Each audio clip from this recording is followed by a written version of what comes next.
Well, it happened. Michigan football held the annual Maize versus Blue spring game. Not televised, so you only saw it if you were in attendance. We were in the press box on the sideline.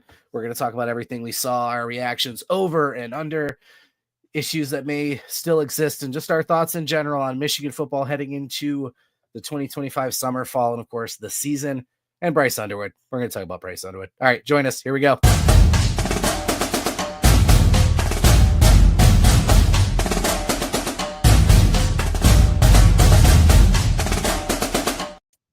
Ooh, welcome in. Hail to the podcast. Brought to you by Maize and Blue Review. We cover Michigan for the Rivals Network. You can find us at michigan.rivals.com. Look, we made it easy for you. It's even easier if you're not a subscriber already. Promo code BLUE30. 30 days free. Give us a shot. Access to all of our premium content, intel, and the message board community, The Den. Thank you for joining us on this incredible 420 holiday. Also Easter. No, I hope everybody had a good time with their families today. Josh, unable to join us. He wasn't in attendance for the game, so I think we'll have, once the game is televised, obviously we'll have a lot more reaction as well. But we did want to share our thoughts from being inside the stadium. My man, Mr. Brock Heilig, was up in the press box. I was down on the sideline, so I think it's going to be kind of fun to share our dueling perspectives from high and low. But Brock, a lot of people there to see Mr. Bryce Underwood on Saturday, obviously. Yeah, the program estimated between 40 and 45,000 were there yesterday, which I think was pretty accurate. But yeah, it was a good day. Every day in Ann Arbor is a good day, especially at the big house. And, spring game, getting to see the best high school football player in the country put on the maize and blue and go play in the biggest stadium in America, biggest football stadium in America. Really, really cool. So it was great. The game, we'll talk about it more, but yeah, overall, really cool day. Yeah, like you said, it's always a cool day. And I talked about this before when some schools were canceling the spring game, how excited I was Michigan was keeping it, because the place was just absolutely packed with kids and families that, either they normally can't go or maybe they don't feel comfortable going or whatever reason it might be. It's just a great opportunity for kids to get in the stadium. And I was blown away by Blake Corum, Mason Graham, Will Johnson, Mike Barrett, Davis Warren at one point walking along, and even players that were in the game when they had a moment, walking over and signing autographs all day. I think Mike Barrett stood. I talked to him for a brief minute right after he did his ass-kicking speech to the stadium, which was pretty cool. But I caught up with him for a minute, and he stood in the corner. I think it was the southeast corner. I'm not exaggerating, for 30 minutes signing autographs. Wow. It was just incredible. And yeah, I have learned, I don't think I want to grow my hair out or keep this beard long anymore, because kids were making fun of me and calling me Jack Black all day and making me quote Minecraft movie quotes. So lesson learned. No, it was fun. It was a great time. But yeah, the thing that stood out to me, I have a column over at michigan.rivals.com before we get into stats and pieces of the game. Bryce Underwood, I know what the hype was at, and obviously what a big deal it was for him to come to Michigan. We knew all of that. Okay. He is Michigan football already. He is the biggest star on this team. He is the face of the program. I have never seen anything close to what I saw Saturday in terms of this entire stadium. And again, it felt like it was about half full. People are spread out. So I thought it was like 50K. So 40 to 45 makes sense. But just the anticipation for him to even come out, when he did come out, the crowd's reaction, every time he dropped back to throw it. When the game ended, recruits, current players, former players, kids that snuck on the field again. I don't know if security was just kind of like, hey, go ahead, whatever. But a lot of kids got on the field. People just mobbed Bryce Underwood. It was like the reference I made in my article is it was like a teen heartthrob from a boy band or something, watching this guy try to get back to the tunnel. All the comments about the aura and everything around him. It's true. It's unbelievable. He's 17 years old. He should be planning for his prom. And this entire program revolves around Bryce Underwood at this point, and good or bad. I mean, Sherrone Moore's success at this point is tied to Bryce Underwood, it feels like. Yeah, and we've seen it. You mentioned the recruiting piece. We've seen it. It's like every recruit that visits Michigan will go on Twitter and post a picture of themselves with Bryce Underwood. And Yeah. and it's literally, it seems like every recruit.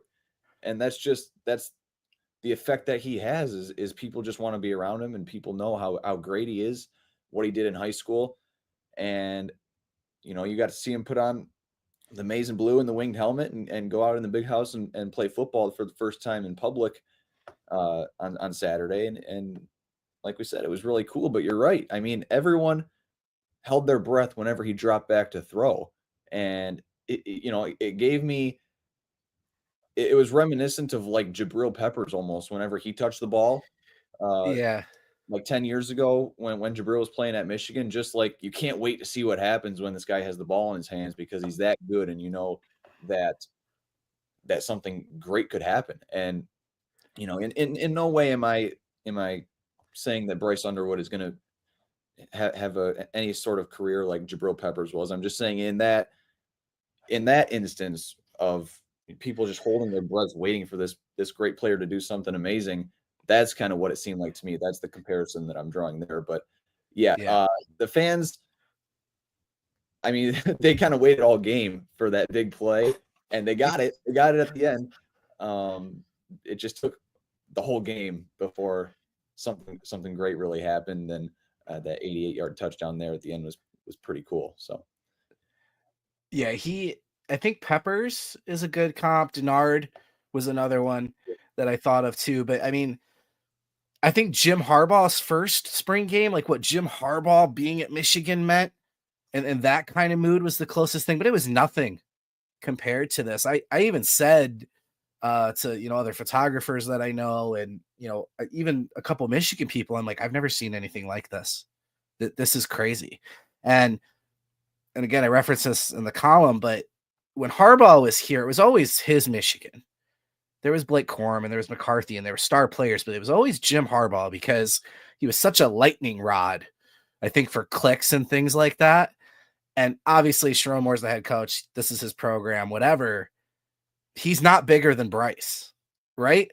Like, I don't think JJ or Blake were ever bigger than Harbaugh was. Bryce is bigger than Sherrone Moore. It's just, and again, you said, I have no idea what kind of player he's going to be. I'm not going to, I mean, we know the tools that he has and we can try and project based on that, right? I expect him to be really good. Okay. But I'm not going to sit here and say I know.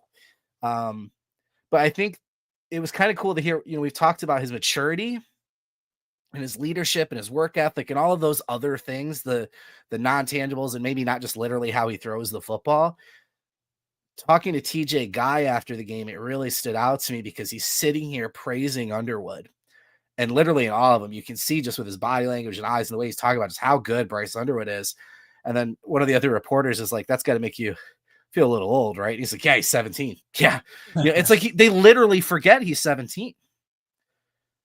Physically and just the way he carries himself and everything. So I think that's the cool part about it. He could have come in and been, the whatever $1 million man and arrogant and blah, blah, blah, and really not been accepted by this team right away. And not only has he been accepted, he's the clear leader. And these guys are, again, just in awe of him. So look, during the game, I saw some tweets kind of calling him out like for struggling and having a bad day. And obviously Dennis did his reaction show, and he was, I want to say he was harsh, but wasn't overly impressed with Underwood. I don't know how many spring games you guys have seen, but they tend to not be really good, right? There's a lot of factors in that. You've obviously split up the teams. They're running vanilla offenses. The defense has a huge advantage from that perspective.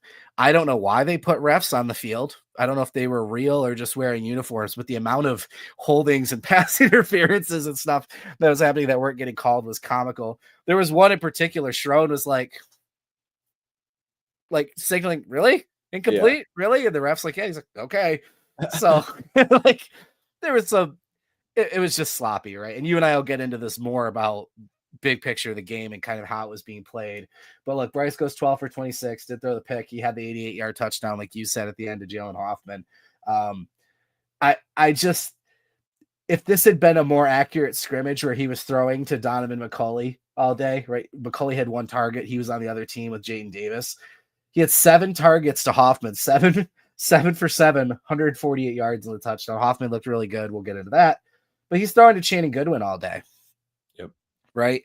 And the best tight ends aren't playing. The receivers that did play only played for like a series. What I saw at my level where I was at was a kid that can make all the throws. I know they weren't all complete, obviously, right? I brought up the JJ 2022 comp a while back at the start of the year. I think that's pretty accurate. He can make the cuts and the out throws. He's got a good feel. He looks good in the pocket. He can scramble out and run. We saw that. He can create with his legs. He can hit the intermediate throws. He's got a cannon of an arm, but he's got to reel it in, right? Yep. He's not, and the timing's got to be figured out with the receivers there on the deep shot. But this is a kid that can make all the throws. And when he plays actual football games, he's going to make mistakes, but he's going to make good plays and hopefully get better as he plays actual football games. I just could not care less about the stats, but physically what I saw, the kid's gifted. And I think he's not flawless, right? We knew that, but I think he's really gifted and has a bright future. So you're right. And I think people need to realize that, like you said, this is a spring game. This is very watered down. They're not running their best offenses. They're not playing against even the other team's best players, right? We saw a lot of guys, specifically the running backs, Justice Haynes and Jordan Marshall, played like a quarter and then were done for the rest of the game. And it was similar on defense as well. So it's not a true representation of what real football is going to be. And you hear a few people panicking about Underwood and saying that, oh, they weren't impressed with this, that, or the other thing. And you have to realize this kid is 17 years old. Like you said, he should be getting ready for prom. And here he is in the big house playing against college football players. And he's only going to get better. Like, he just played 4 years of high school football, and now he's suddenly made the jump to college. And after he's been with the program for 4 months maybe, and people are already jumping to conclusions about him, and there are still another 4 months until the season actually begins. So he'll have just as much time as he just had getting ready for the spring game to get ready for the real season. And he's only going to get better. We saw the arm strength. He threw a ball 60, 62, 63 yards in the air. That one he brutally overthrew Channing Goodwin on that deep ball. Yeah. If you remember that play, Trevor, I was right there thinking I'm about to get an amazing picture, and then the ball like hit the bricks. So I was like, oh. Yeah, the ball just kept sailing. But I mean, you can see the arm strength. It's evident. He threw that from the other side of the 50. I went back and watched the video, and it went, and it landed 5 yards past so I mean, that was a 75-yard throw. So right, and he's 17 years old. So you gotta realize that this is not true football being played, and he's only going to get better. And you look at the fact that he threw 27 passes compared to Jadyn Davis. Jadyn Davis threw 17 passes is what I'm seeing. Mm-hmm. And so I don't know if that's to say that they trust Underwood to throw the ball more than Jadyn Davis already, but I think you're right. He's the clear face of the program, and people are going to be all aboard the Bryce train going into the fall. Yeah. And we'll get to this. Doug's right. The defense is legit. That might be my biggest takeaway of the day, probably, is just, but like I said, we'll get to that. Doug, did I meet you at the tailgate Saturday? I think that was Doug. Had a few people, I'm still not used to like being recognized, but had a few people come up and mention the pod and the show, and it was awesome. If you guys see me at a Michigan event, absolutely come up. Please say hi. I love talking to people that watch or taking our content. So that was cool. I believe that was Doug. We'll see. Jace, let's get into him a little bit. This just kind of made me laugh because it's not like it was loud in there, so I didn't know why he was holding his but Davis, again, I think coming into this, we talked about, you missed the previous pod, didn't you, Brock? Right? You missed one, didn't you? I missed one. I don't know if it was Yes. Okay. I'm just making sure because I couldn't picture you being there and I didn't want to be a jerk and say you weren't there when you were. But Josh and I talked about like the biggest thing for the spring game for me is I want to see with my eyes things validated that I've heard during the spring. Right. And I can't make any drastic conclusions off that path, generally speaking. So with Davis, what we heard was he's obviously, his attitude's been great. He's been getting better, throwing the ball, blah, blah, blah. We know about the throwing motion being long, but that maybe that was improved a little bit. Under pressure, that throwing motion is a problem. Yep. It's just too long. On that interception, I think the throwing motion was half of the reason he threw that interception, right? Like, it takes too long. It just does. He was virtually sacked 4 times. I thought a couple of them were blown out. Like, they even said that after, like, Bryce is probably breaking a couple of, he had 2 sacks. He's probably breaking a couple of those, but yep. I just didn't see that same composure in the pocket from Jadyn that obviously you see with Bryce. I still think I like Jadyn Davis a lot. I love his character. I like his attitude. I think he has the potential to be a really good quarterback. I thought it was interesting. Sherrone, when he mentioned the quarterback competition going into fall, said Jadyn and Bryce. We know Keen is expected to be throwing in the summer and definitely be back by fall. Davis Warren looked great to me. I know ACL is tough because it's more about when you can start running and really put pressure on it, but Davis Warren looked great. So maybe he will be back by fall. We'll see. Gotta think they're going to add another quarterback in the portal, though, for an experienced piece. But yeah, I hope Jadyn Davis continues to stick around this program because I really like what him and Bryce, their relationship that they've developed. I can see promise with Jadyn Davis. And I think if he believes at Michigan with these coaches and these resources, this is the best place to develop, even if you're not starting the next few years because of Bryce, I think he's going to become a better quarterback by being here. But there's just that delivery, man. I just don't think he's ready. I agree. And it's very evident, like you said, under pressure and on deep balls. Yes. It's just the ball floats. And I don't know if that's, I'm not a quarterback expert. I never played any tackle football at all growing up, but I don't know if that's a factor of the long windup or if that's just weak arm strength. I don't know, but the ball just floats up there and it seems like it's in the air forever. It has really no velocity or anything to it like that. We were laughing in the press box yesterday. There was a play where Jadyn Davis threw a deep ball to the right sideline for Semaj Morgan. It was like a deep 50-50 ball to Semaj Morgan. And I got to think of that, actually. Morgan's 5'10", 170 some odd pounds, and they're throwing a deep ball 50-50 jump ball. Right. So we're talking like, I don't know if that's the guy you want to be throwing that ball to, but yeah, I agree with you. We saw what Jadyn Davis can do in high school, and he was one of the best quarterbacks. Correct me if I'm wrong, but he was one of the best quarterbacks in North Carolina high school football history. Yeah. He was the player of the year in North Carolina, won state championships. Yeah. Right. Yeah. No, he's not a bad quarterback. Yeah. So, it's going to be up to him, in terms of development, how much he values getting developed mentally, physically, and everything like that, or if he values playing time, because that's the decision he's going to have to make. Yeah, and I think it's important to remember. Yeah, he was right, a really good high school quarterback. But I think that issue always was kind of there, right? The delivery. What always stood out to me, because Josh and I kind of became defenders of Jadyn because some of the attacks on him were at another level. And, we talked a lot about his character and leadership, and we've seen that, him sticking here and sticking through. But when I watched his tape, it's the short and intermediate stuff he does really well. The out throws and some of those tough, I think that touch where the ball kind of hangs in the air, there's some tape of him doing like 25-yard corner posts in the end zone, and they're beautiful. They're perfect. They got this nice little arch on them, whatever. But yeah, anything more than that, you're right, it's just kind of hanging up there. So, yeah, I'm not going to pretend I'm a QB guru, but he looks better.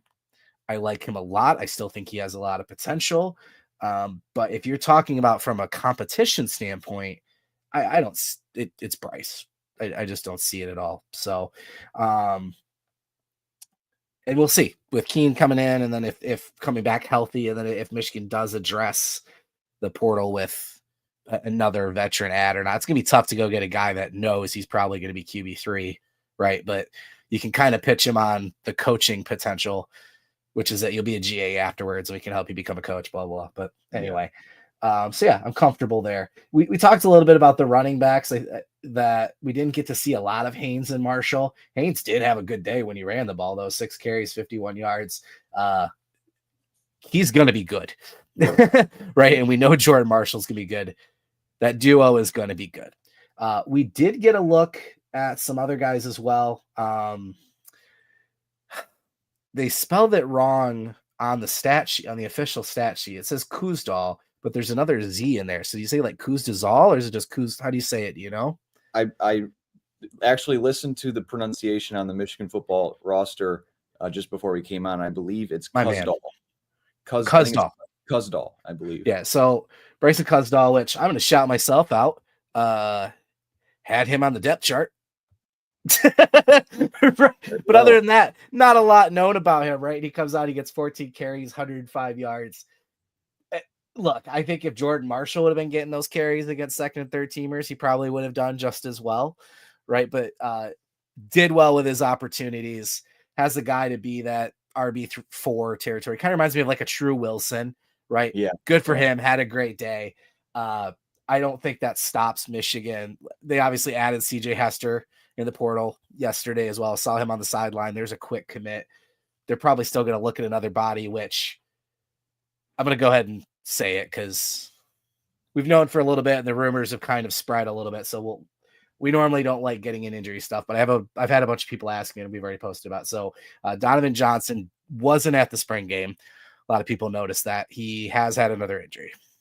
And we're not expecting him to play this year. So that's just a big bummer for a kid that bounced back from an ACL injury. He's a freshman that was an early enrollee. So that's been part of Michigan's portal interest as well. Hopefully he bounces back. Jasper Parker, other freshman, will join in the summer as well. But the running back room in general, how are you feeling? Again, I don't know that anything was going to shake me one way or the other.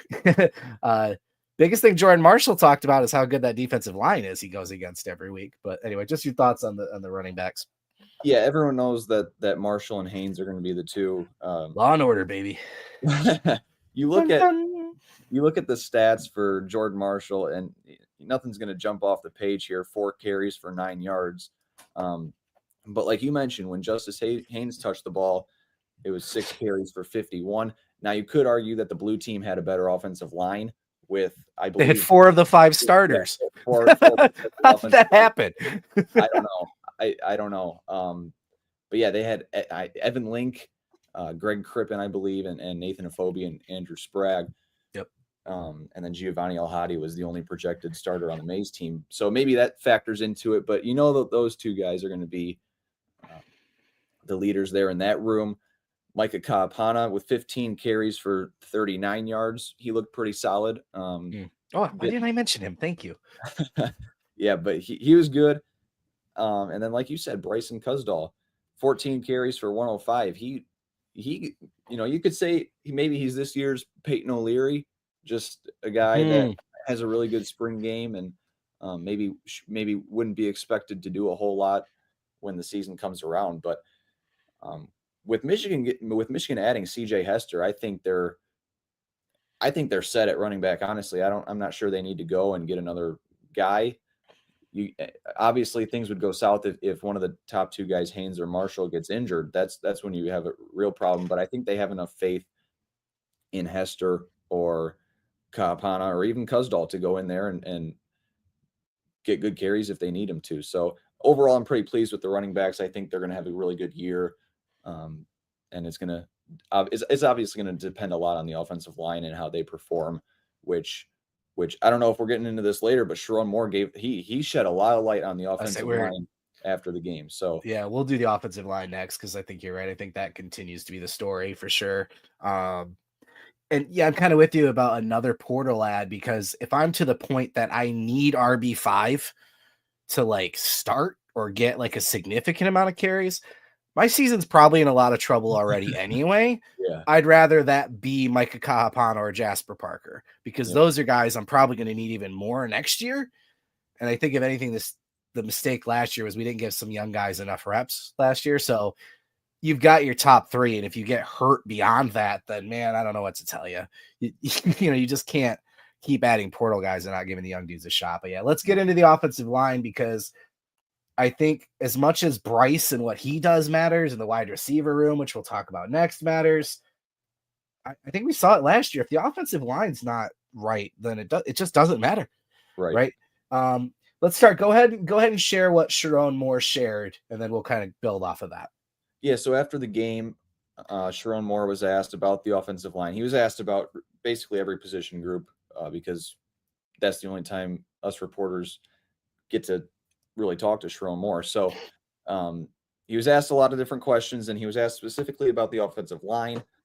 And this is what he said. I have it written here. He says that Giovanni El Hadi, Greg Crippen, and Andrew Sprague he alluded to the fact that they're essentially locks at this point to start. Yeah. And he didn't give any information on different positions or where those guys would play. He just said that those three guys, as of right now, are basically locks to start. And then he gave four other names that would be in the mix for the two other starting spots, in Evan Link, Nathan Afobe, Andrew Babalola, and then Brady Norton. And he went on to say that he basically said, like we talk about a lot, they're looking for the best five guys in terms of rotation. They're not looking for, who's the best right guard and who's the best right tackle and things like that. They're just looking for the best five offensive linemen, and they'll figure out where to put them afterward. But that was really interesting. I think that was really revealing to me, was that the Michigan's already got these three guys locked down in Giovanni El Hadi, Greg Crippen, and Andrew Sprague. They're just looking for the two more going into fall camp. Of course, things can change. Players can rise, they can emerge and really push, like we saw last year. Dominic Jadyn came out of nowhere, and took the job from Greg Crippen when he got hurt in fall camp. So things can change, but as of right now, it sounds like they're pretty confident in three of these offensive linemen.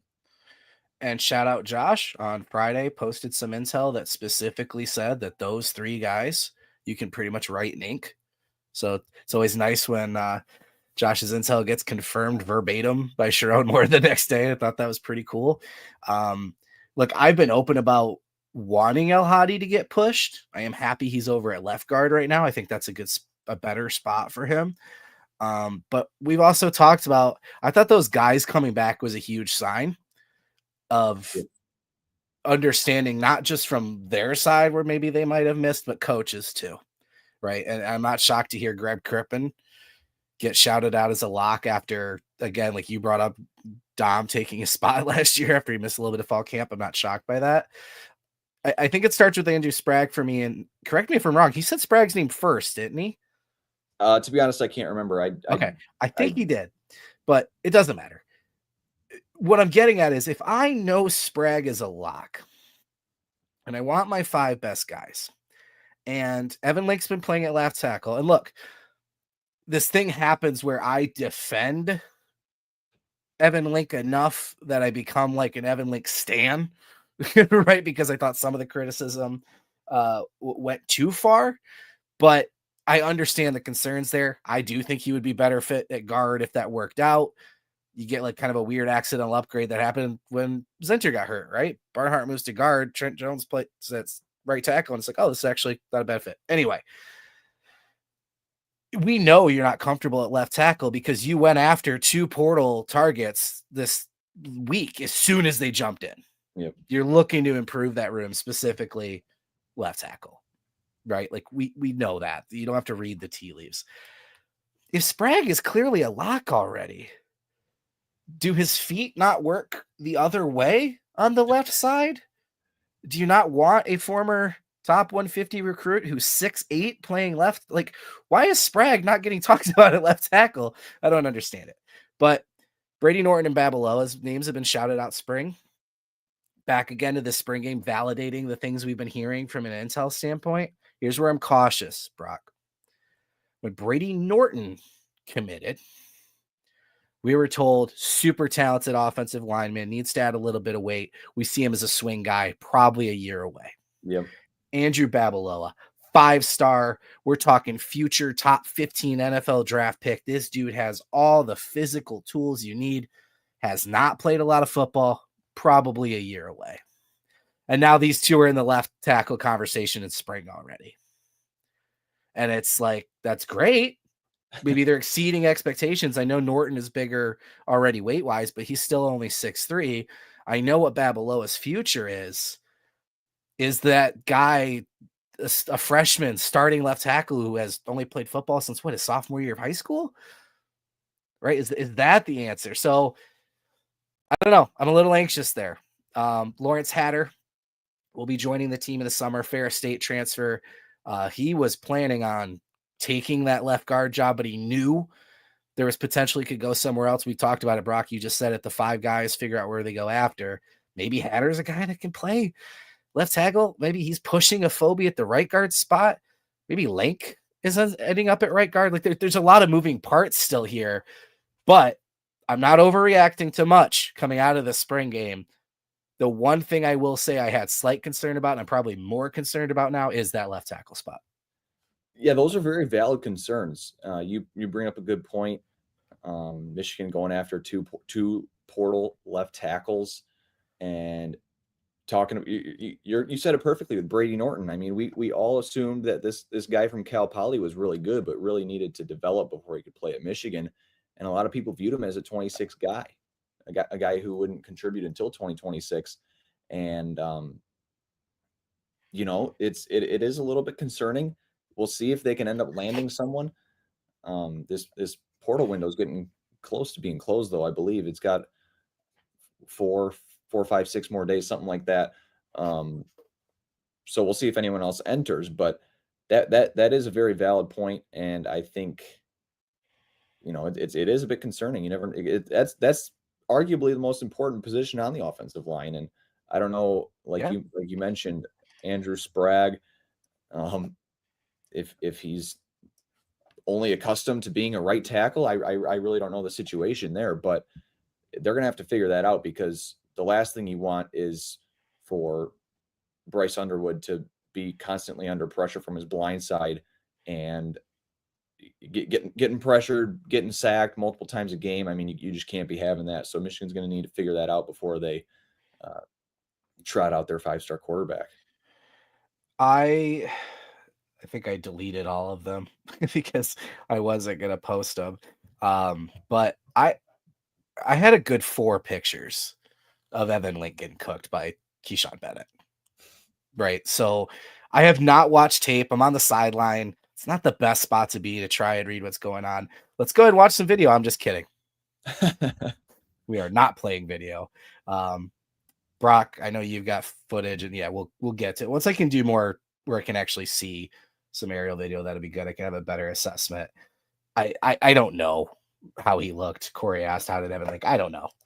Again, I'm going off very small anecdotal evidence of some stuff that I saw that wasn't good. But I mean, depending on clips I got of Bryce, he was terrible too, right? So I'm not going to make any drastic conclusions there. But there's no tea leaves here. Michigan's portal activity with left tackles, what Sherrone Moore said Saturday, like you don't have to figure out what's going on when it comes to that left tackle spot. So God, this team has so much good young talent. And again, just not a lot of experience. Yep. And the 2 guys with the most experience were penciled in as starters yesterday. Right. So maybe not a terrible shock that that's the case. So Nathan says O-line will be fine. They'll get plenty of reps against higher comp in practice, and then we'll see most, if not all. Yeah, that's a great point. And it's a nice, well, no, I do want to talk about wide receivers. No, because that makes sense. We'll bounce back. We don't have to go in order. That's okay. Let's talk about the defensive line, because that is a nice transition from the offensive line. Oh my God. Right. So again, eye test confirming what we've been hearing. Huge. These are grown men. I could not believe Trey Williams, Travis Moten, Payne, Lugard, who I've been calling him Edic Pay, and it's not right. It's Edekpayi, or how did he say it? I hate getting people's names wrong so much. It's so rude. I'm not sure. I'm going to call him Big Lou. Big Lou. Wearing that 88 in honor of Mr. Rowe, Craig Rowe, rest in peace. That dude is a monster. And he had some big plays. They ran Nichols and him on the field at the same time a lot. If that's my starting edge duo next year, sign me up. Those dudes look so good, dude. Mm-hmm. Huge. I don't think we've seen two edges of that size since what, like Taco and Wormley, maybe looking like defensive tackles out there. Yeah. But and then behind the veteran group, just unlike the other roster spots where you start to get deep into these third and fourth stringers, you're like, whatever, Polly Pally's coming, Bobby Kanka's coming, like these guys. I didn't even say Rayshon Benny yet, but like that entire defensive front is elite. Tons of veteran experience at the top, and the depth is there, the size is there. That is the strength of this team, and they are confident, dude.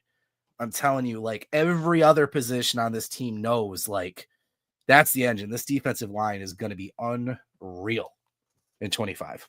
Yeah, and what's crazy to me is I completely agree with everything you said. What's crazy to me is that Michigan can lose 2 first-round picks on the interior of the defensive line, including arguably one of the best interior defensive linemen in college football since like Ndamukong Suh, right, is what we're talking about, in Mason Graham.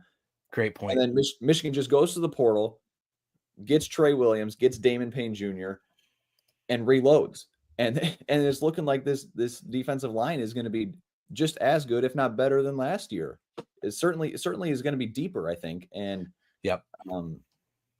Boy, it's just crazy how Michigan's been on this run of elite defensive line play these last few years. Sorry, I love Trey Williams. Dude's a goofball.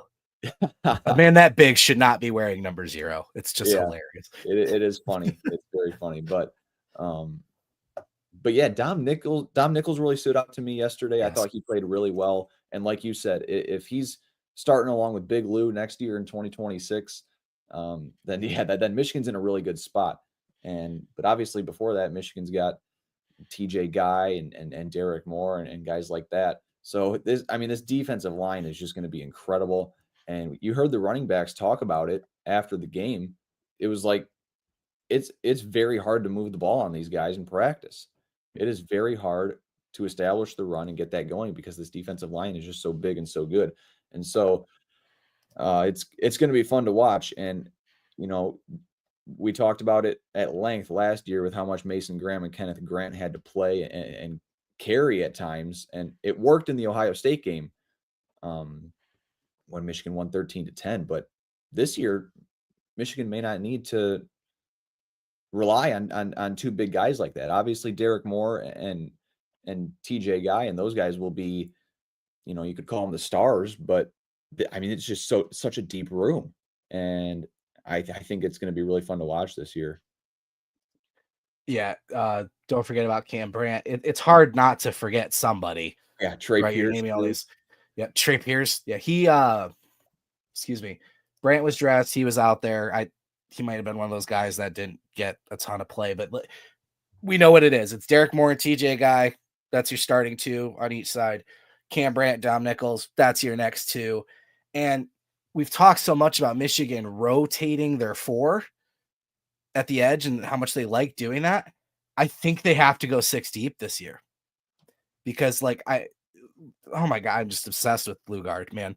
And him and Browder both wearing number 88, like 2 6'6" guys wearing that, just monsters, man. I think Lugard's got to get out there. Baxter's probably a guy that's got to get out there. They're going to put Barham there at times, right? Man, I'm with you. I don't want to say they're going to be better than last year because how is that possible? Right? How do you lose Mason Graham, Kenneth Graham, Josiah Stewart, and get better? I can't say that, but I think about 2021 and when Hutch and Ojabo left and we said all up, dude, there's no replacing them. It's going to have to be a committee approach. Somebody will step up. I think Mike Morris led the team with like 7.5 sacks, but as a team, they had more sacks than they did the year before. Yep. And I think that's what we're going to see is I think Wink's going to really love not having as much drop off and rotate more because Graham and Grant were playing 60 plays a game versus 30 the year before. And they were playing a ton of snaps because they weren't getting third down stops, right? I don't know how you're going to run on this defensive line. I just don't know how you're doing it. Trey Williams can just stand there and take space. Payne moves people. Did Benny comment on why he was wearing 26? Is he just back to his number? Was there any comment on that? I didn't get to talk to Benny yesterday. I'm sure no one else really cares, but that kind of caught me off guard that after switching to 55, apparently he's back wearing 26 yesterday, whatever. I'm kind of a jersey freak about numbers. So yeah, we have I'm going to look at some of these comments, guys. No, sorry, I fell behind a little bit. Yeah, we have 3 deep on the whole D line. I agree. And I think that really played a factor in the spring game yesterday. I really think it did. But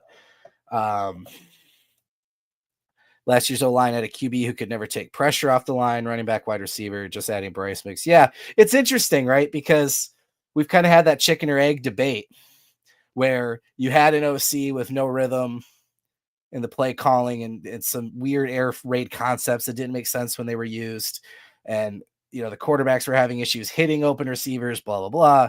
Receivers having issues. So was everything just bad at the same time? Or we know why we think the O-line could be improved with the additions of not just players, but also Castillo and some other pieces. Yeah, it's an interesting point.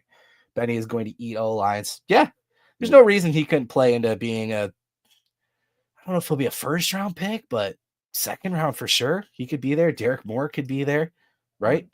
I'm with you. Let's see. 3D, Paul D-line, blah, blah. Okay, I didn't miss too much. Let's go back to offense before I forget. I did talk about the O-line and the D-line together, but we didn't touch on the wide receivers specifically. I think that's the other spot where people came out dude, we got to hit the portal. Got to hit the portal. Need receivers. People were just really not happy. There were some bad drops. I'm not going to lie. Again, I do think there were a couple PIs that were just kind of outrageous. But again, just so people know, your target leaders yesterday, Channing Goodwin with 9, Jalen Hoffman with 7. Excuse me. Yeah, yesterday. Peyton O'Leary with 5, and Logan Forbes with 4. Everyone else had 2 or 1. I just don't think 16 different players got targets. I just don't think there's a really good formula for the wide receivers yesterday to be successful, or in that case, to help the quarterback. Donaven McCulley had the 1 catch for 25. He looks the part. Dude is huge. Everybody was talking about him. I think he's going to be great. Fred Moore was 0 for 2.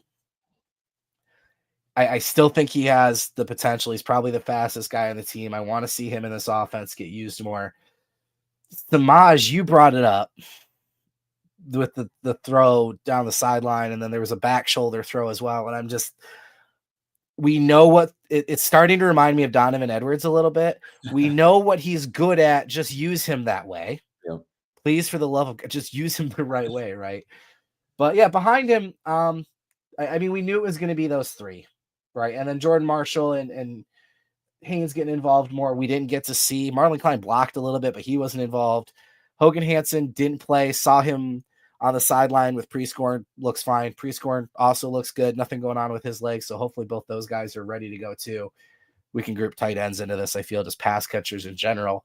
My takeaway, I almost called you Bryce. That's funny. My takeaway, Brock, they threw the ball a lot. Yep. In the intermediate range, they threw the ball downfield. This wasn't Chip Lindsey calling plays. It was Tony Alford, and I don't even know, right? It was kind of a funky situation. But they threw the ball a lot. So that kind of, again, validates what we were hearing a little bit.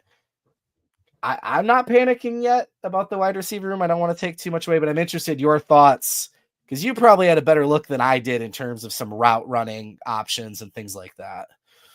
Right. I have a little more concern with the wide receivers than I talked about earlier with the running backs. With the running backs, I said I don't see any need for them to go to the portal and get one. Wide receiver, I think, is a little bit of a different story. we've talked a lot about in this offseason how Michigan has so many guys and they just need some of them to step up. And that's still true. It's still true, but you could see yesterday Michigan just lacks the playmaking ability from the wide receivers, I feel like. And sure, like we've talked about, all of this comes with the caveat that this is not real football being played. It's Right. watered down offense, it's watered down everything. The best players aren't playing, things like that. So it's not a true representation of what we're going to see in the fall. But something that stood out to me was Channing Goodwin, 9 targets. It seemed like every other play he's getting the ball thrown to him. Only had 3 catches for 23 yards. But he got open on that one play where, like we talked about earlier, Underwood threw it from the other side of the 50 and it landed outside the back of the end zone. Yeah. Goodwin was open. He was open. Wide open. Yep. And if Underwood hits him on that one, I mean, that's a touchdown. And that was at least good to see. But yeah, 9 targets, 3 catches for 23 for Channing Goodwin. It was clear that they wanted to get him the ball. Something that I was interested about, kind of disappointed actually, was Andrew Marsh and Jamar Browder really didn't do a whole lot. Yeah. Browder with 2 targets, no catches. Andrew Marsh, 2 targets, 1 reception for 12 yards. I mean, I was really looking forward to see. There's been a lot of hype about Andrew Marsh being the next great Michigan wide receiver, and Jamar Browder, obviously, with his big body out there as well, winning those 50-50 balls and being a huge target. And neither of them contributed a whole lot. So that was I was really looking forward to seeing those guys play, and they didn't do a whole lot. So I was honestly kind of disappointed there. But I feel like Michigan's just got to go get someone that's proven they can do it at the biggest levels, like go. I don't know. I don't peruse the transfer portal every day, so I don't know exactly what names are in there right now, but man, go get someone that has proven that they can, be a big time contributor at the biggest level. Something else I noticed is Anthony Simpson. Yeah. We haven't heard a whole lot about him. He hasn't joined the team yet. But okay, that makes sense. He joins in the summer. We were him and Hatter. Okay, yeah, we were wondering about that. Dennis asked me about Anthony Simpson. I couldn't quite remember that he was joining this summer, but and it'll be interesting with Lindsey's scheme because he's another slot guy in there with Semaj. So it's kind of like, all right, if Semaj doesn't click, which again, he had such a strong freshman year that Simpson's an experienced guy, but you're going to see a lot of tight end. Yeah, Syracuse big time. Juju's right. I get the getting the portal receiver. Here's my situation. And I think this is the problem. You kind of touched on it. There's so many names already. There's so many guys in that room. And without getting into the politics of it, I don't know what's going to happen with this 105 roster limit. If it is going to hit this year or later, if there's going to be grandfathered, they're still trying to figure that out.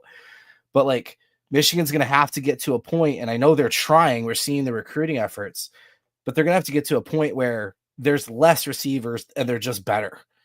Right. The strategy of getting a bunch of guys and somebody's got to step up, whatever. And look, they're going after 5-star receivers. They've got shots with big talent, but I know what they're saying. And it's, I need to see Bryce throw the ball. I need to see this offense. I believe you. I get your vision. I need to see it. I'm sorry. Right. And also I need to know I can play. And I don't know. I think McCulley makes a lot of sense. He was a really good ad. You had to do it. I just don't know how many times you can jump a guy like Andrew Marsh or some of this younger talent without it impacting you, right? And I'm not saying like have a losing season to benefit recruiting or whatever, but you've got enough guys. Somebody has to step up. Yep. It's impossible not to at this point, right? Browder's huge, and he's going to be an absolute stud playmaker. They've only had 15 practices together. How many practices have they had with pads? Summer, fall. I think they'll be in a better spot, and hopefully that starts clicking. Marsh's play, though, when he did have the catch, I really liked. He broke a tackle, turned upfield, got some good yards after the catch, kind of showed that piece that we expect. If one of those freshmen rise, that'll be great. I do think, though, when I think about the Michigan passing offense, even in its best years with JJ, for instance, if I need to go a step above that, I don't know that means you're throwing it a bunch more, if it just means you're executing better, hitting more of those intermediate throws, maybe hitting a couple deep ones. We talked about JJ. If he hits 4 of those deep throws, it's more touchdowns, more yards, blah, blah, blah, right? So it could be easy to increase the passing game just by being more efficient. But I think with Klein and Hansen, and probably another tight end, we saw Jalen Hoffman. We didn't even talk about him yet. Yeah. Well, we did. What am I talking about? 7 for 148. He showed, I think he fits into the Lindsey offense really well in that H-back role, right? So those 3 tight ends, McCulley, probably more, right? A combination of him and Morgan. Goodwin's probably that next guy. I don't know how many more receivers you really need. If those guys can all be good. Yeah. Right? Would I love another more experienced, whatever? Yes. I don't know how you plug it in at this point. I think you already have too many bodies. And I think that was the problem last year with Kendrick Bell leading with snaps, but not getting targets. And Peyton O'Leary, love the dude. Okay. He had a drop as well, but 5 targets, 1 reception for 4 yards. Again, these guys, you play them a ton. They're great in practice. They're, and O'Leary had the 3rd down play against Ohio State. I hate this. I'm not trying to bag on anybody, but I just want to get to the point where there's 3 or 4 receivers, and those are the good ones, and those are the ones that play. Yep. Yeah, I completely agree. So that's my only hesitation is I don't want another body to rotate. Somebody's just got to be good at this point, or did somebody say it? Yeah. Mm-hmm. Is it an indictment on Bellamy being able to develop? Man. Yeah, I mean, you think about it, how excited we were for Darius Clemens, Tyler Morris, Amorian Walker, all gone now. That group. Semaj's class, Semaj, Fred Morgan, Carmelo English. Even these really good recruiting classes you've had that we've been excited about. Has it translated? Yep, Soup's back. Soup's here for a reason, right? Soup Campbell. Yeah. Glad I saw. Oh my God. What a trip. Being on the sideline yesterday. Soup's there. The former players are there, which like we mentioned some of those guys, but like just so many. Getting to see Biff again was really cool as well. Biff walking around with Moore, which if you want more proof about that assistant head coach thing, literally on Moore's side through most of the spring game, he was standing there. So I agree. It's not all Bellamy. Lindsey's going to be a huge step up. I agree. So I guess that's where I'm at. I think the winter portal is your opportunity to really make noise. And then also maybe some recruits after you got Bryce, but there's still that hesitation from them that I think they need to see what Bryce does. That makes the 26 class really, really, really important in my eyes. But I think you're at the point where McCulley's going to be good and you know it. And you're just going to tell Fred Moore and Semaj Morgan, damn it, do it. Yeah. Just do it. Right. And then give me a Channing Goodwin. Give me a Marion Stewart. Give me Andrew Marsh. Give me, somebody, Jamar Browder, somebody, when you get the chance, make a play. Sherrone Moore said that last year. We want to be explosive. If you could show me you're going to be explosive, you're going to play more. Sherrone Moore, do that. Yep. Right? Don't play Kendrick Bell the most snaps. Sorry, and again, no shot at Kendrick Bell, but dude, you had 5 targets. Why are you playing if they're not throwing the ball to you? I don't get it. Anyway. Yeah, I agree. It'd be nice. John, good to see you, John. Thanks for stopping in. We've been having the same conversation about receivers for years. He's right. I'm just sick of it. Right. And I don't think one more guy in the portal is going to fix it. So it's a good point. It'd be nice for Michigan, to have 3 or 4 stud guys that you know could go out there and be a problem for every defense you're going to play against.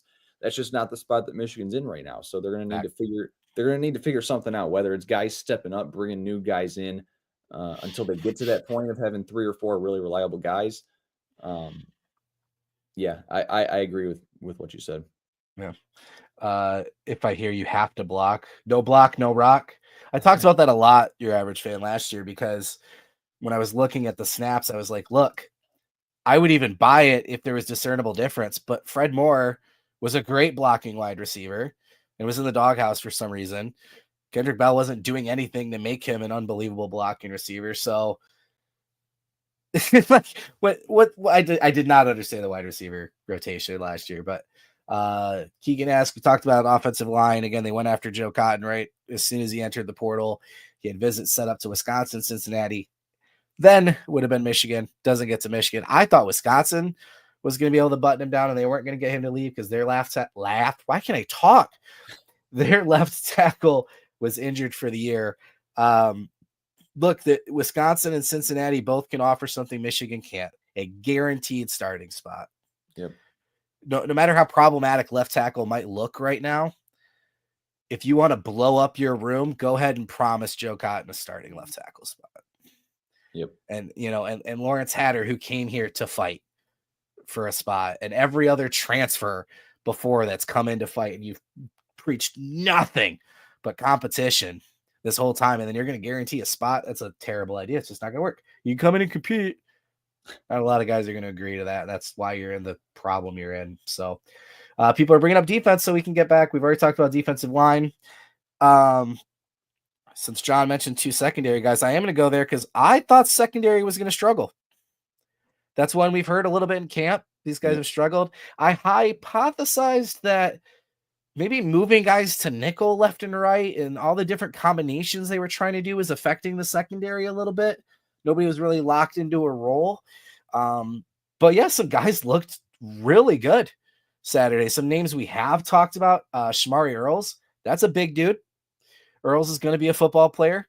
I can't remember what play he made a mistake on. I think it was one of the Kuzdal runs. He was out of place, and I've got a picture of it, but Metcalf, Rod Moore, and I think Jair Hill are just jawing at him, and he's trying to wave him off like shot. It was so great. Zeke Berry didn't play a ton, right? Hill didn't play a ton.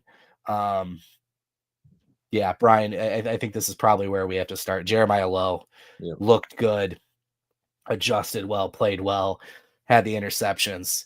That's a name that hasn't been out there a ton. He was mentioned as a guy that could potentially play a nickel role or can do that corner spot. Jordan Young, another young guy that got out there at safety.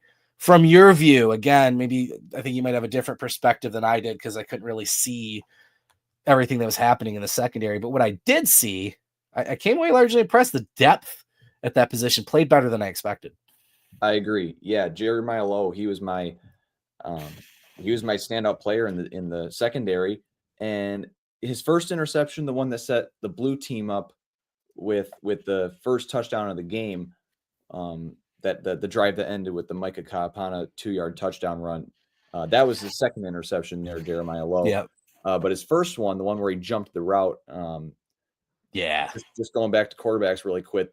That's like exhibit A when it comes to arm strength and things like that for Jadyn Davis. That ball kind of floated, was slow getting outside there, and Jeremiah Lowe jumped it and picked it off, set the blue team up for a touchdown.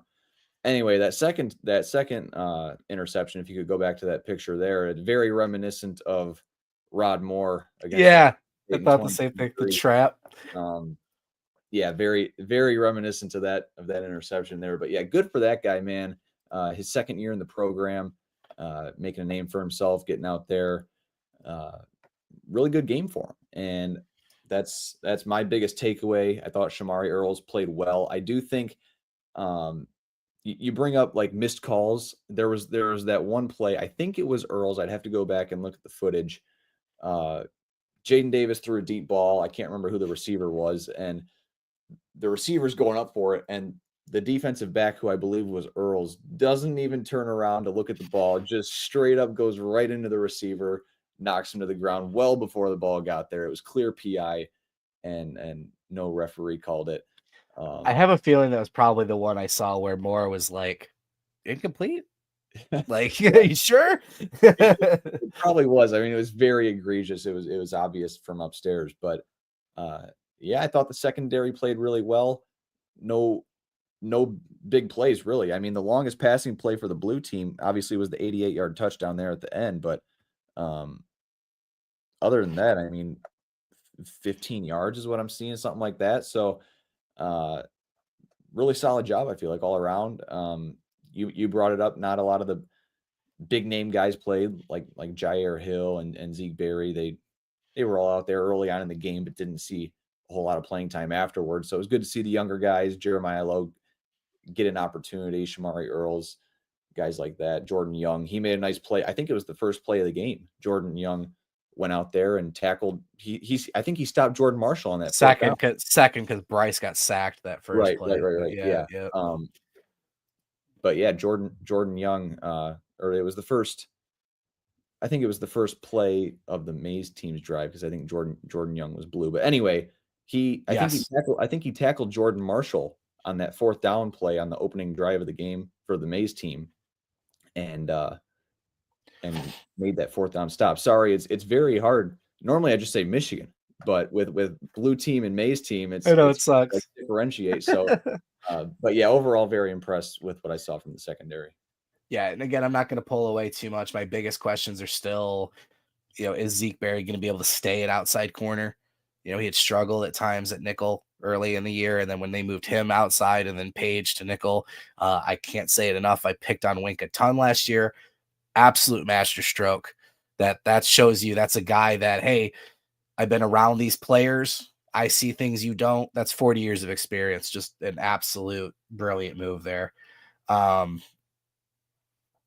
Earls, again, for me, a lot of it is just a physical standpoint. This play happened right in front of me, and he just got Donaven McCulley's face and stood his ground, man. And that's a freshman that knows what wearing number 2 means, right? So he's probably CB4 coming in, but I think he's going to fight for reps. Obviously, Jair Hill, a little bit of a character. That guy's funny, but him being able to lock in. And then, what they do at that nickel spot, Mason Curtis didn't play a ton. What happens when Rod Moore comes back? I haven't even mentioned a guy we heard a ton about, TJ Metcalf. I still think is probably the lead for the regular, like a standard nickel, a guy that's not rotating a ton. He has a lot of slot corner snaps under his belt. He looked good when he was out there. And even his brother, who we haven't heard a ton about because he didn't play a ton at Arkansas. Yeah. I always mess this up. So TJ is the nickel. So Tevis, right? Tevis, I believe. Yeah, he's the other corner. He got out there, number 24. He got out there quite a bit and played well. Curtis at nickel on with Metcalf. Leave Zeke and Hill. I kind of agree with Juju. I think that's the move. Especially if Rod Moore is fully healthy. Then I don't need Curtis at that free safety spot. I've got Rod Moore and Hillman. Oh, my God. Yeah, Brandon Hillman, another guy. I just... Hitman Hillman, the dude lays hits. He's awesome. I hope he plays a ton, but I'm just laughing. He was signing autographs too in the tunnel and like giving stuff away, gloves and whatever else. And people kept asking him. He's like, I don't have anything left. And he didn't. He literally got down to his jersey and pants and like socks and shoes. Nothing. No accessories. And like the one thing they kept trying to get was his towel. And he's like, I got to keep my towel. But he tried to please the fans. It was hilarious. I feel better. I feel better about the secondary than I did coming in. And again, I'm not making a huge leap. I'm not overreacting to anything, but just eye test and kind of the way those guys were jiving with each other. I thought that group fared a little better. And they'll have Anderson there as well, a bigger guy that could play some slot too. So yeah, and Rod Moore looked good when he was out there. So he's supposed to start running in the summer. So, man, fingers crossed he can be healthy. Yeah. I think this defense is elite no matter what.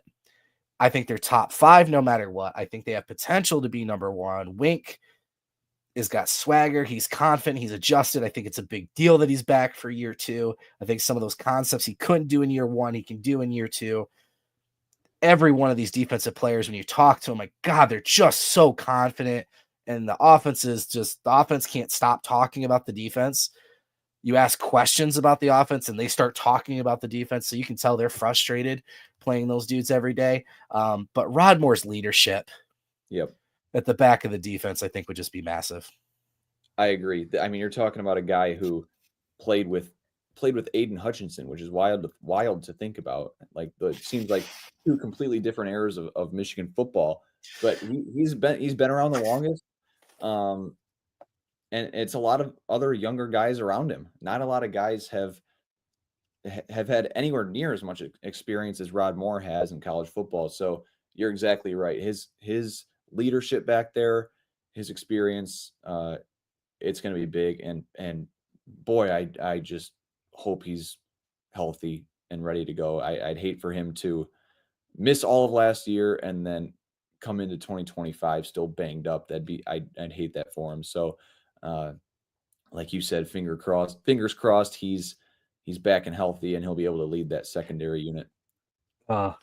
John is getting introduced to the sense of humor of Hail to the podcast. So I could see Rod Moore playing some Nickelback. Jesse chimes in. He has some questionable taste in music. What Nickelback song? It's awesome. Nickelback is so funny to me. Everybody hates them and makes fun of them, but like they sell millions of records, huge like somebody likes them. You're lying. Yep. Somebody likes them. Anyway, I didn't want to forget about linebackers. We were talking so much about leadership. I immediately thought about Ernest Hausman. That kind of stuck out to me. A comment earlier in the week that Ernest Hausman is the leader of this defense at this point.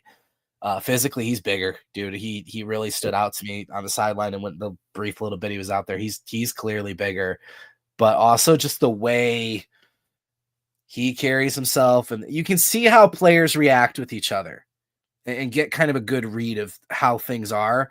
And Ernest Hausman's taking a step, man, in that leadership department. So I think he's going to be a huge factor. And then obviously, I think there's three big names after that. It's obviously Jayshon Barham, and then it's the Jimmy Rolder and Cole Sullivan conversation, and then a guy that stood out to me Saturday, freshman Owusu Boateng. Dude missed a little bit of camp, was injured last year too. He's still a little small. He's got to add some weight. We know his bloodlines with his brother or whatever. You and I have talked about it a little bit, and we're going to finish on this about the seriousness or competitiveness of the spring game. If you didn't think they were taking it serious, somebody didn't tell him. Owusu Boateng had a couple hits. There was one play he made on the sideline where I saw a guy that was like, "Hey, whoa!" I don't remember which player told him, but after he made the play, he got up off fire. I'm like, "Whoa!" But anyway, this group's been led by two people for years. It was Colson and Barrett, Hausman and Barham last year.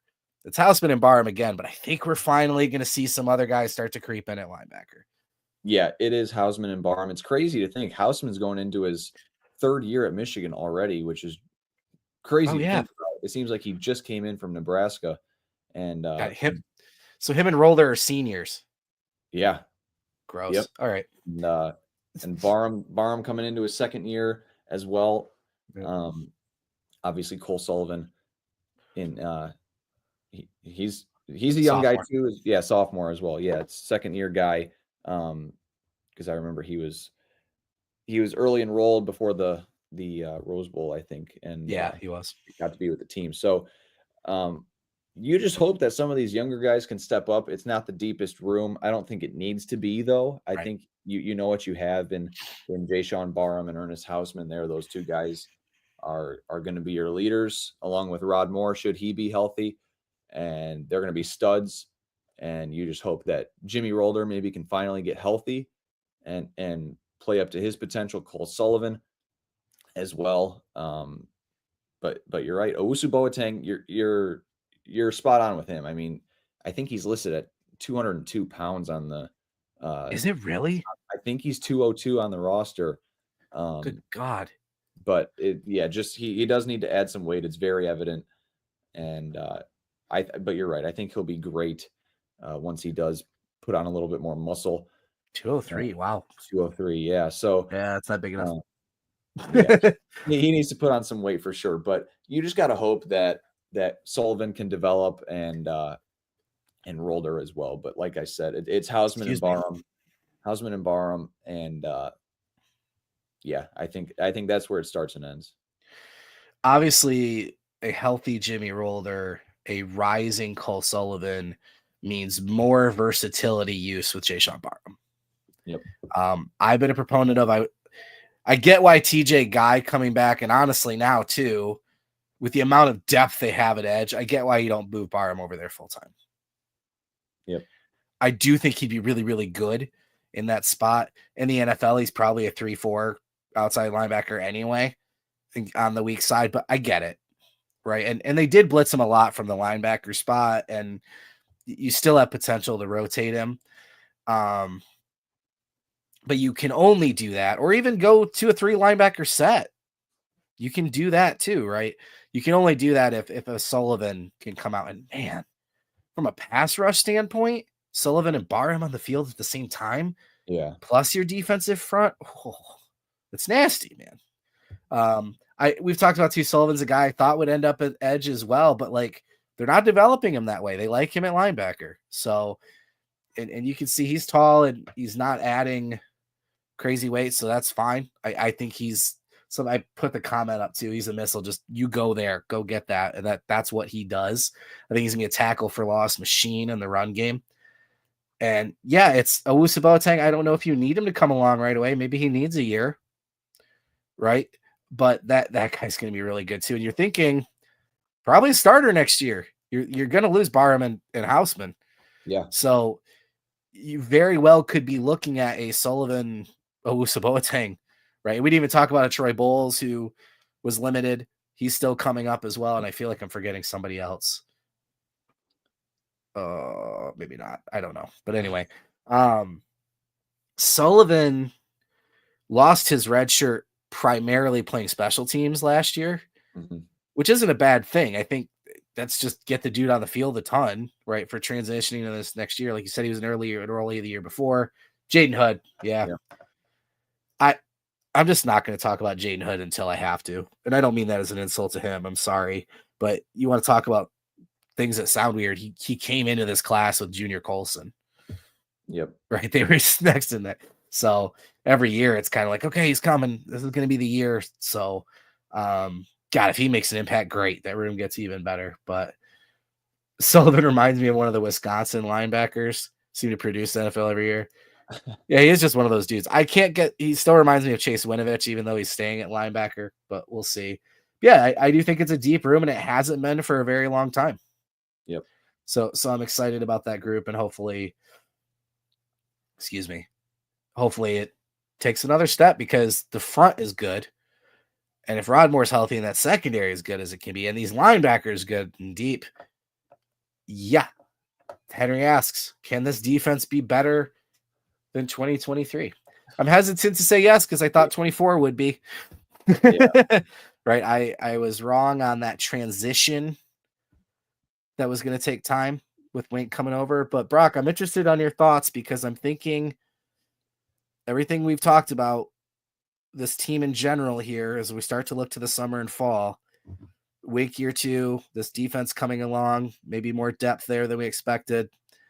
This offense, the questions are still there, but if they can't be worse than last year, right? It can't be. They've got to be more efficient. The passing game has to be more explosive. It's hard to imagine it not. So if the offense is more efficient, maybe running some more clock and maybe winning a little bit more field position battle, is this defense going to be? Because think about how good they were at the back half of the year with no offense. Yep. We need to help them. So anyway, where are you again? We're not making win-loss predictions, but just in terms of confidence level, big picture, where you were, not the spring game. Spring practice is everything. Where are you now heading into summer? I'm feeling confident. Just to answer, I think it was Henry's question there on the 2023 defense. I agree with you, Trevor. I would be hesitant to go that far, just because that defense was so good. They were so deep, and maybe that was because of the extra COVID year. Mikey Sainer still getting another year. Other guys like that getting Barrett was a 6th year. Yeah, that's a good Michael point. Barrett, a lot of guys getting an extra year because of the COVID season. But I mean that defense was just so deep, and they gave up what was it, 11 points a game, I think, by the end of the year. Yes, just something ridiculous. Like if the 2025 defense is even below 15, I'd be really, really pleased with that number. I'd actually be almost surprised with that number. I'm very high on the defense. I just don't think it's going to be 2023 level good. But overall, grand scheme of things, big picture, I'm feeling confident. I think, there are some areas that Michigan needs to address, like we talked about, left tackle, potentially wide receiver, and things like that. But I think it's all about getting Bryce Underwood where he needs to be in order to lead this team. I think it's pretty clear he's going to be the starter.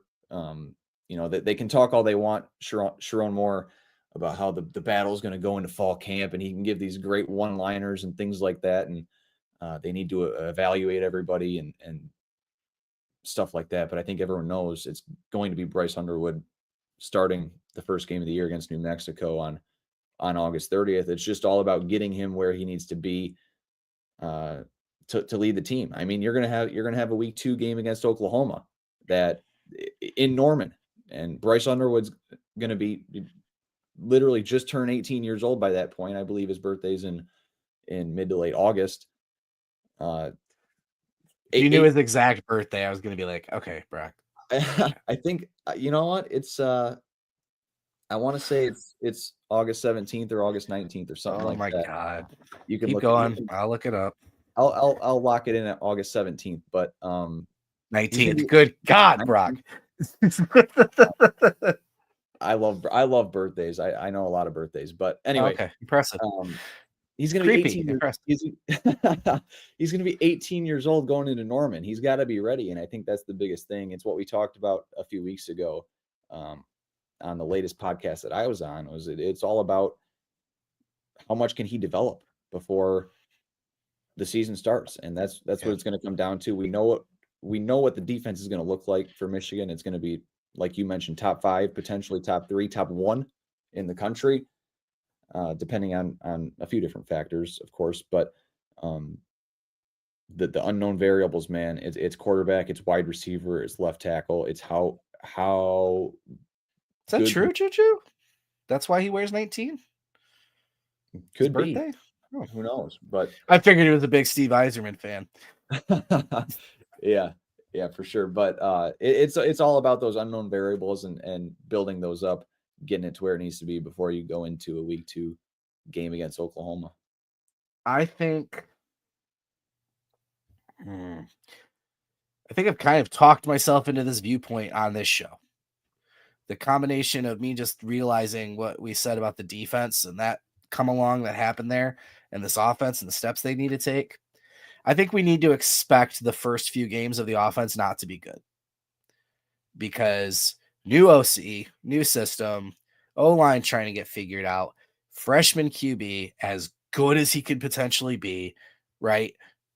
Bryce is going to get better by playing football. He's got to play football. That's why I think it's Brendan Sullivan is the quarterback from Iowa that some people have talked about maybe being that guy that comes in. Would he start over him? I don't get why. Why, because I'm telling you that 5th-year senior TJ Guy is in awe of him. Mm-hmm. I'm telling you, players have compared him and said he's better than JJ was. That this roster can't stop talking about how good Bryce is. I don't care if they're right or not. They believe it. You can't not start him. You're going to lose this entire team. Yep. And I think it's the right decision anyway. I'm not saying you're getting bullied by your players. That's not what I'm saying. It's just clear to this team that the kid's a winner, right? And that's the guy. And I think from a leader standpoint, we talked about, you can name captains who are great leaders as hoorah, but like, players like to get behind ballers, man. The best players need to be your leaders too. That just really works out, right?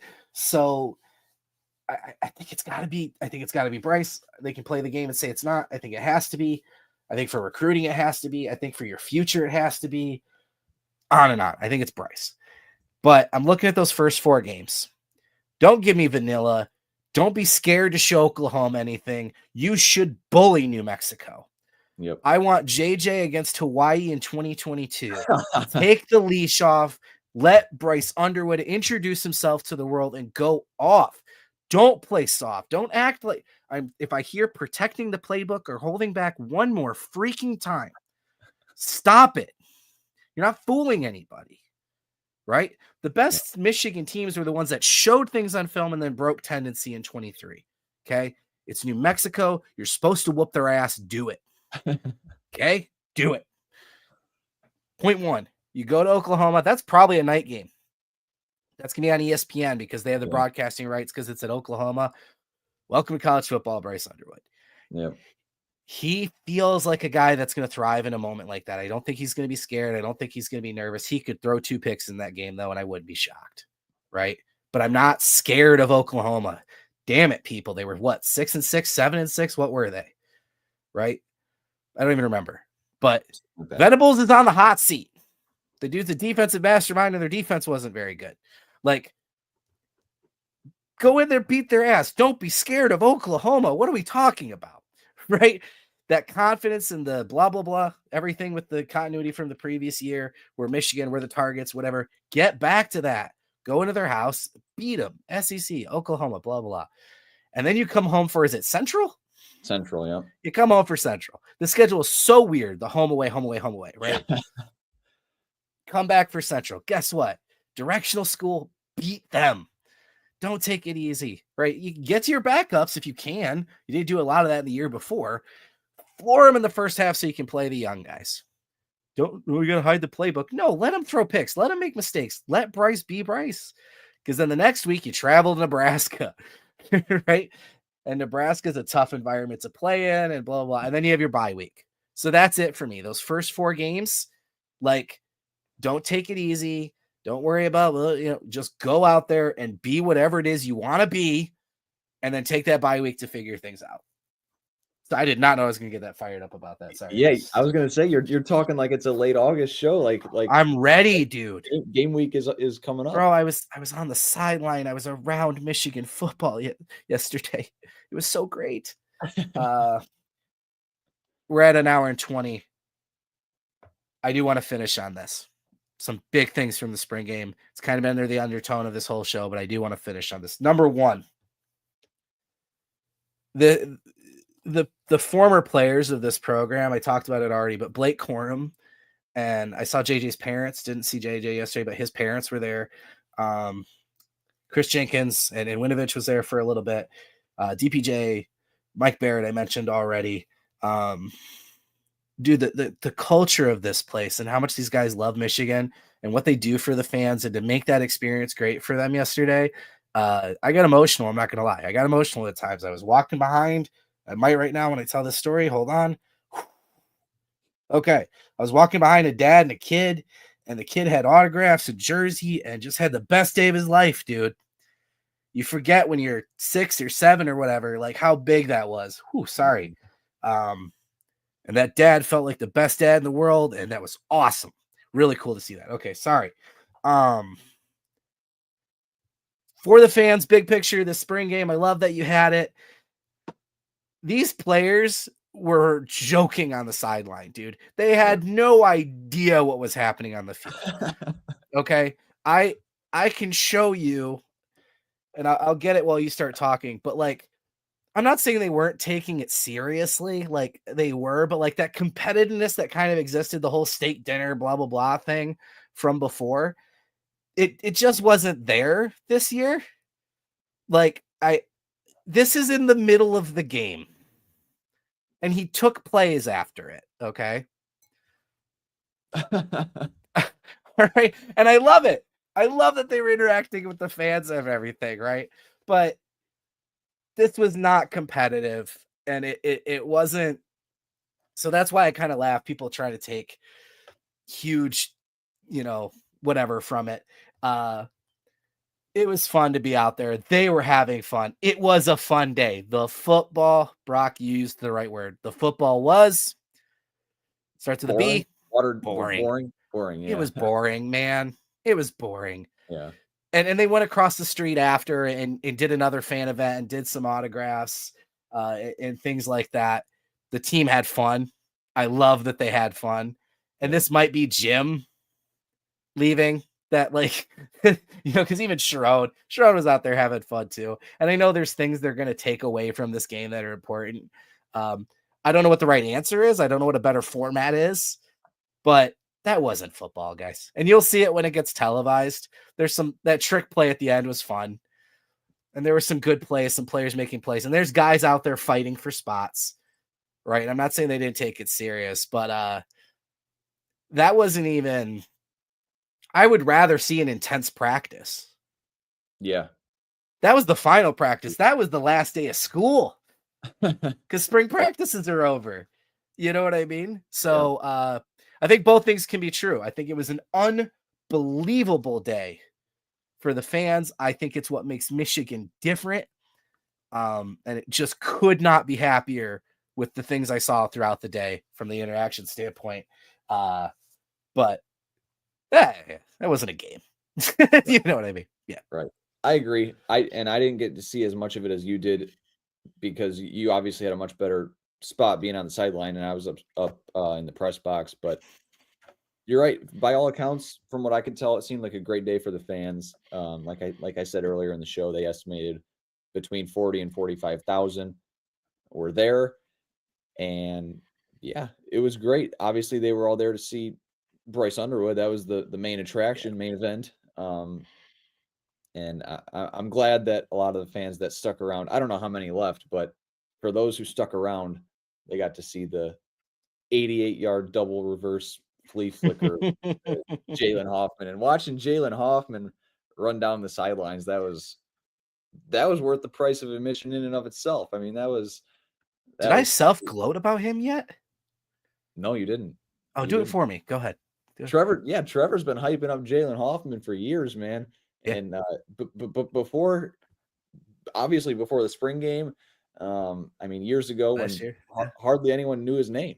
He was just a 42 reserve tight end that never saw the field except for in practice. And Trevor's hyping him up, saying how good he's going to be. And then yesterday, pops off for 7 catches, 100 and some odd yards. So we joked about that in the media room after the game. It was funny.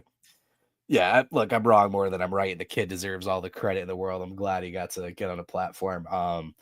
But I have heard good things about him since he's been here. He's a hard worker.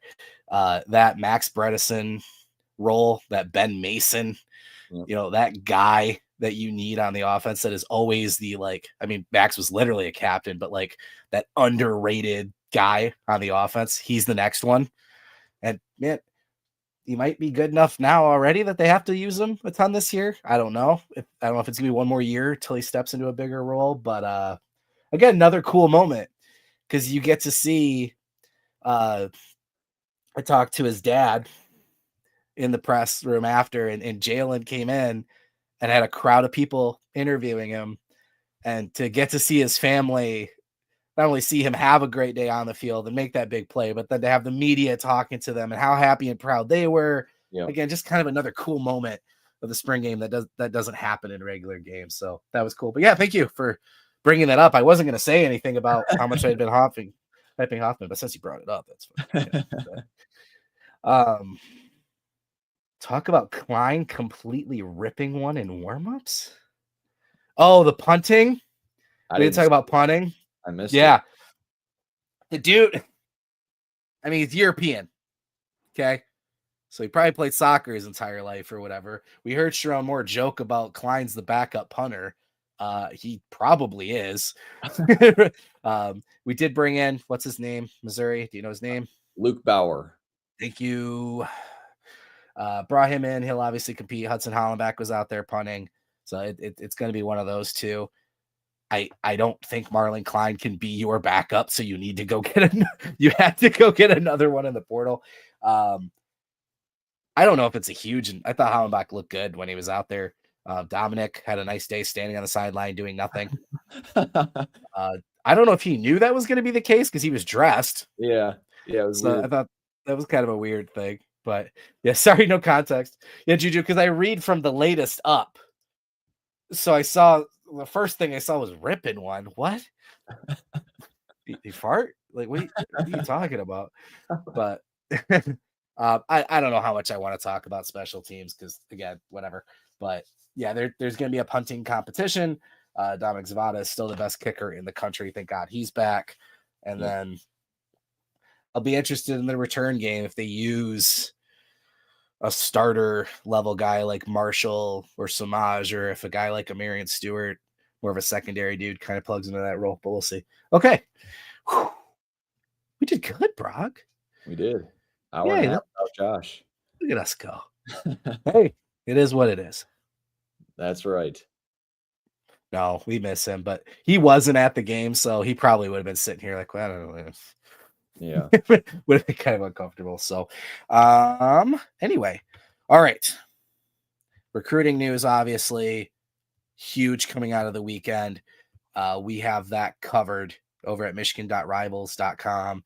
Josh has some information. Our guy Seth has some information. For those of you who aren't Twitter people, one, congratulations. I wish I wasn't, but it's my job. I've never even asked him, Aiden. I feel bad now. It's SEN. I don't know if it's pronounced Sen or Scene. I feel bad. I should ask him. But Aiden, young guy online who has just absolutely grinded to become part, to have a chance to be part of this business from recruiting. There are so many people who start these accounts and just chase clout immediately and lie about information because a guy that they know who knows a guy told them something and they don't understand the integrity piece of it. Aiden's not one of those guys. He reached out to Josh and I, asking just for an opportunity and just blown the doors off since he's joined on. I joke Josh brought him back from Australia because he is Australian. So it's fun if you're a night owl. He starts posting recruiting updates at like 1:00 in the morning sometimes, but his coverage has been incredible. So there's going to be tons of recruiting news coming out this week. I feel very, very comfortable about Michigan's place with a 2026 QB. I'm hoping we actually hear that this weekend. The running back Osborne was on campus. I still feel like that's a Notre Dame. The whole thing feels like a setup, like Notre Dame wanted to make it look like it was a big win over Michigan. So we'll see what more word comes out of that. But point is, if you like recruiting, michigan.rivals.com, head over there. If you're subscribed already, tons of coverage there. If not, Blue30, promo code Blue30 gets you 30 days free and more content coming. We're going to get a depth chart together. Brock's got, like I said, pull the Connor Stallions. I wasn't going to make the reference. There it is. Pull the Connor Stallions, recorded the game with his phone. We'll get together on that and try and get that posted and some more feedback and quotes and things like that. There's tons of stuff from the spring game we're still going to talk about. So again, make sure you're following us, michigan.rivals.com. Dennis is going to go live this week. He was at the game, and I know him and Scar was there as well. That's going to be an amazing show. Dennis and Scar talking. I have a feeling they'll probably have a different tone than Brock and I did today. So if you're looking for that, that'll be the place. Like, subscribe, notification bell here on the YouTube. So you know when we go live, when you know Dennis goes live, when you know Hail to the Podcast goes live. And of course, I love you listening back on Spotify. I love you watching back on YouTube at a later date. I love you being live, being a part of the conversation. You can see in this show, this is you guys talking with us, not you guys us talking at you. We love the questions. We love you guys being a part of the show. So if you have an opportunity to watch us live, we would really appreciate it. And also, if you can help us out, tweet it out, tell people about it. We were gone for a few weeks while we dealt with a bunch of different personal stuff getting thrown our way. So we're kind of rebuilding this audience. So help us out. Tell people about Hail to the Podcast. Tell them about Maize and Blue Review. And if you don't believe my pitch, like I said, come in for the 30 days, talk to our subscribers, see what you think. I think you'll like our community. So, I did pretty good. Yeah, it wasn't bad. I'm exhausted. I got up at 4:00 in the morning yesterday. Oh, yeah. How long is that drive? It should be a little over 2.5 hours. Okay. Waddy makes it in 2 hours every single time. Dude, we got there so early. We parked at Pioneer and there was like 3 cars in the parking lot. Wow. There was nobody there. We're like, what's going on? We walked up to the Rally House. Ward fixed that. Get somebody to take over MDN again and have a real official retailer, please. Walk up to Rally House, tent on the corner there. Walk back to Pioneer. People still aren't there. Then our people start showing up. Then the security that owns the parking lot shows up to start charging $36 to park there. $36 exactly, by the way. Wow. They were using cards, so I think they were trying to cover the fee. But Anyway, my point was we got there so early we didn't have to pay. Wow. Yeah, because they came after the fact. So yeah. So yeah, we were there. I think we must have rolled in like 8:00. Really? Maybe a little before that. Yeah. Wow. For a spring game. Yeah. So I think it was, I don't remember who asked. Somebody made a comment about me and Wadi together. That must have been a show. No, not yesterday. You got to get me not working and Wadi with a ride home. And then well, Brock has seen that. Yeah. Brock has seen that version. I experienced that at the 2023 Big Ten Championship.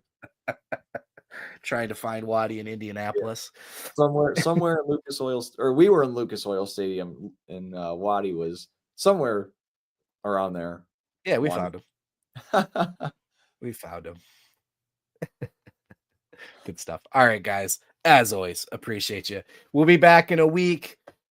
Might talk about basketball at some point again, too. Still waiting on Yaxel, I guess. That's kind of the last confirmation of Amari, stuff like that. But yeah, we'll be back in a week. Make sure you're joining us. Hopefully, same time, live around 7:00. But another episode. Thank you very much. We'll see you soon. Hail to the podcast.